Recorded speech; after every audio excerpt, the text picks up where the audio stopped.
माना कि मंजिल दूर है लेकिन पाना जरूर है। नमस्कार, मैं धर्मेंद्र कुमार, प्रगति क्लासेस के YouTube चैनल में आप सभी का बहुत बहुत स्वागत।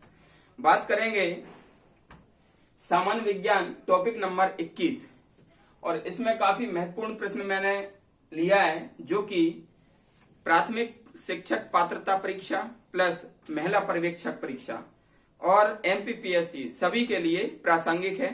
तो देख लेते हैं जंतुओं से संबंधित महत्वपूर्ण तथ्य और स्तनधारी वर्ग में जंतु उपवर्ग। ठीक है, तो स्तनधारी जंतुओं में जो उपवर्ग होते हैं वो 3 होते हैं। ठीक है, उपवर्ग कितने होते हैं? 3। अब उपवर्ग 3 कौन कौन से होते हैं ये देख लेते हैं। नंबर पहला है प्रोटोथेरिया, और प्रोटोथेरिया में क्या होता है? प्रोटोथेरिया में वो स्तनधारी आते हैं जो कि बच्चे ना देकर के अंडे देते हैं। इसमें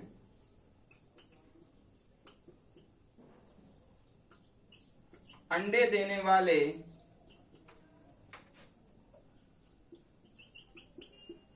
स्तनधारी आते हैं।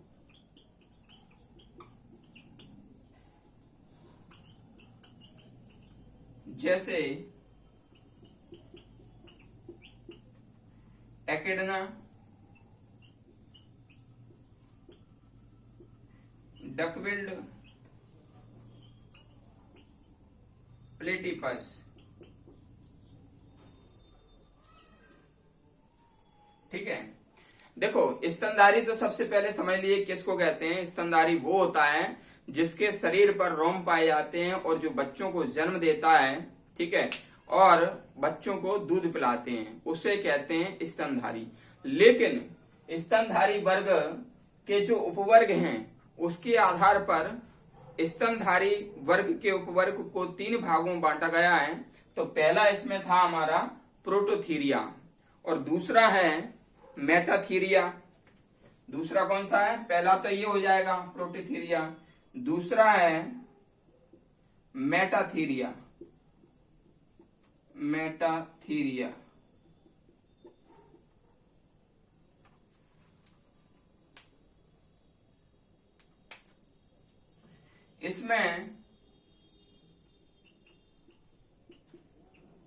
इसमें अविकसित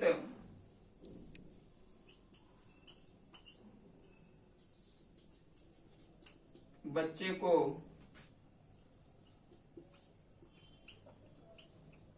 जन्म दिया जाता है।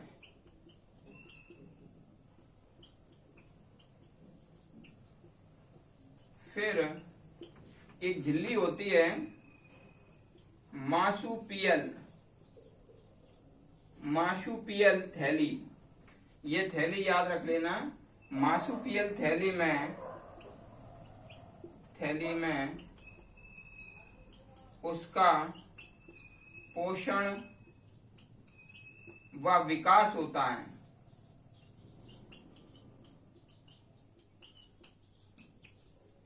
ठीक है, क्या होता है?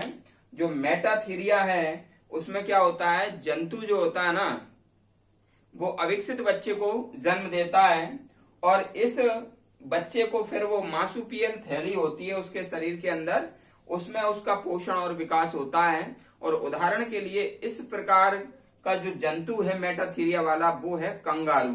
ठीक है ना, जैसे कि उदाहरण में हम देख सकते हैं, जैसे कंगारू। ठीक है, तो कंगारू जो होता है ना, इसका जो बच्चा होता है ना 1 इंच का बच्चा होता है। 1 इंच का बच्चा इसका होता है जो कि अविकसित बच्चा होता है। और ये अविकसित बच्चा होता है फिर मार्सुपियल थैली में इसका क्या होता है? विकास होता है और फिर वहां पर वो बड़ा हो जाता है। तो ये मेटाथीरिया प्रकार का स्तनधारी कहेंगे इसको। कभी भी प्रश्न आ जाएगा कि अविकसित बच्चा कौन सा जंतु स्तनधारी देता है, तो आंसर यही आएगा कंगारू। या कंगारू का बच्चा कितने इंच का होता है? तो 1 इंच का होता है, ये आपको लगाना पड़ेगा। तीसरा इसमें आएगा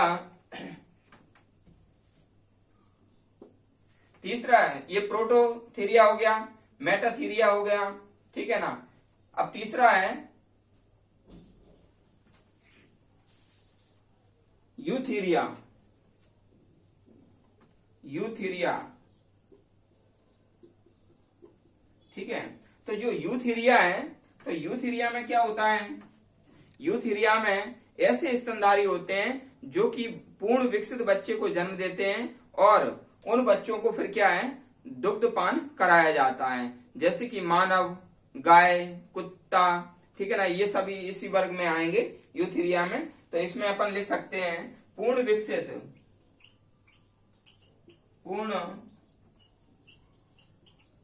विकसित बच्चे को जन्म दिया जाता है, जन्म दिया जाता है, जैसे मानव, ठीक है, जैसे मानव। तो आप समझ गए होंगे कि जो स्तनधारी वर्ग है उसके 3 उपवर्ग हैं और पहला उपवर्ग प्रोटोथीरिया है और प्रोटोथीरिया में ऐसे स्तनधारी होते हैं जो अंडे को जन्म देते हैं। वो क्या है, सबसे पहले किसको, अंडे को विकसित करते हैं, सबसे पहले अंडे देते हैं, ये अंडे देने वाले हैं नंबर 1, ठीक है। दूसरा है मेटाथीरिया, तो मेटाथीरिया में अविकसित बच्चे देते हैं, स्तनधारी अविकसित बच्चे देते हैं, ये नंबर 2 पर आ जाएगा। और नंबर 3 पर है यूथीरिया, तो ये विकसित बच्चे देते हैं, ये क्या देते हैं, विकसित बच्चे देते हैं, ठीक है। तो ये स्तनधारी के 3 उपवर्ग हैं। कभी भी प्रश्न आ जाता है कि भाई ऐसा स्तनधारी कौन सा है जो कि बच्चे का जन्म ना देकर के अंडे देता है, तो वो है डकविल्ड प्लेटिपस और एकिडना, ठीक है, 2। ऐसा स्तनधारी कौन है जो अविकसित बच्चे को जन्म देता है, तो कंगारू। और यूथीरिया के अंदर मानव किस उपवर्ग में रखे गए हैं, तो मानव स्तनधारी के यूथीरिया वर्ग में रखे गए हैं, ठीक है। जानकारी आपको कैसे लगी कमेंट्स करके बताना, और जो व्यक्ति नए हैं वो चैनल को सब्सक्राइब करें, अधिक से अधिक अपने दोस्तों को ये वीडियो शेयर करें ताकि सभी तक लाभ पहुंच सके, और वीडियो रेगुलर आते रहेंगे। सभी का बहुत बहुत धन्यवाद।